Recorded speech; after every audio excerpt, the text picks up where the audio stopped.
بسم اللہ الرحمن الرحیم رب اشرح لی صدری ویسر لی امری واحلل عقدۃ من لسانی یفقہوا قولی۔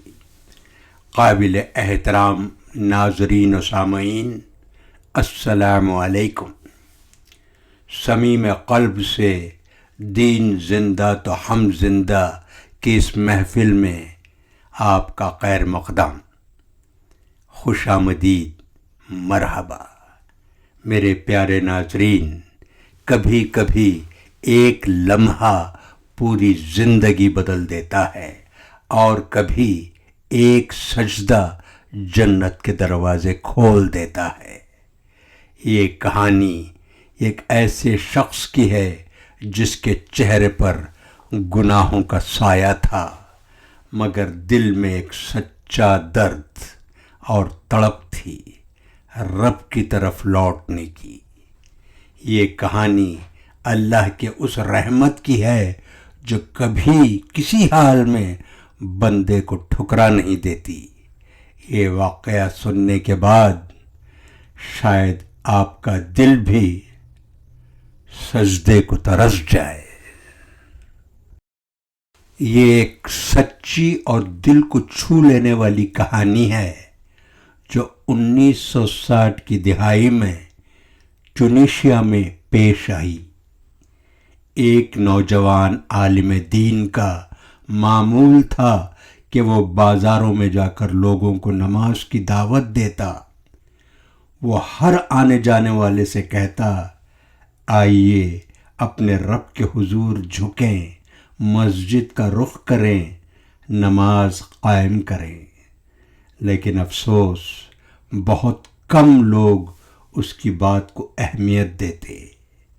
ایک دن اس نے 60 یا 70 افراد سے بات کی اور صرف ایک شخص اس کے ساتھ مسجد آیا۔ جیسے ہی وہ شخص مسجد میں داخل ہوا، نمازیوں کے چہرے بگڑ گئے۔ فضا میں شراب کی تیز بو محسوس ہوئی۔ لوگ عالم سے نالاں ہوئے۔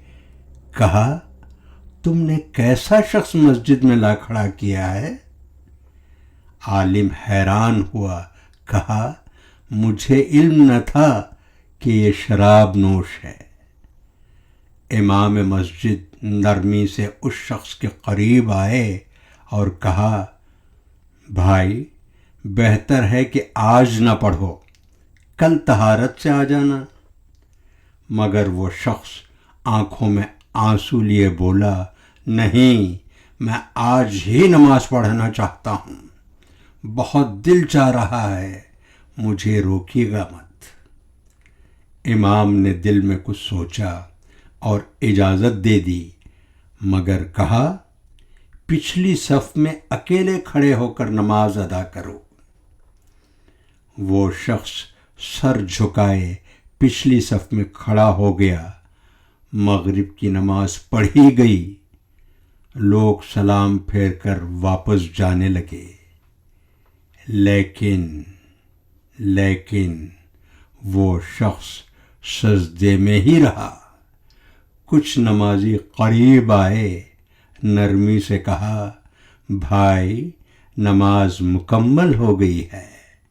لیکن جب جھک کر دیکھا تو سب کے قدم لرز گئے۔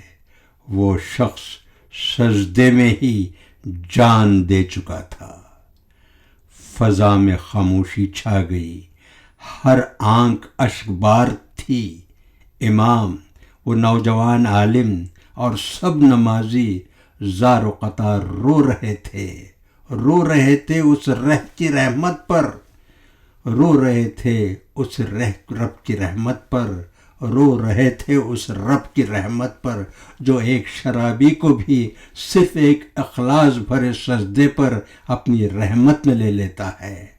واقعی اللہ کی رحمت ہمارے گناہوں سے کہیں زیادہ وسیع ہے۔ ناظرین کرام، اس ضمن میں آپ کی توجہ قرآن کریم کی سورہ نحل کی آیت نمبر 61 پر دلوانا چاہتا ہوں۔ اس آیت کا اردو ترجمہ ہے، اور اگر خدا لوگوں کو ان کے ظلم کے سبب پکڑنے لگے تو ایک جاندار کو بھی زمین پر نہ چھوڑے، لیکن ان کو ایک وقت مقرر تک مہلت دیے جاتا ہے۔ جب وہ وقت آ جاتا ہے تو ایک گھڑی نہ پیچھے رہ سکتے ہیں نہ آگے بڑھ سکتے ہیں۔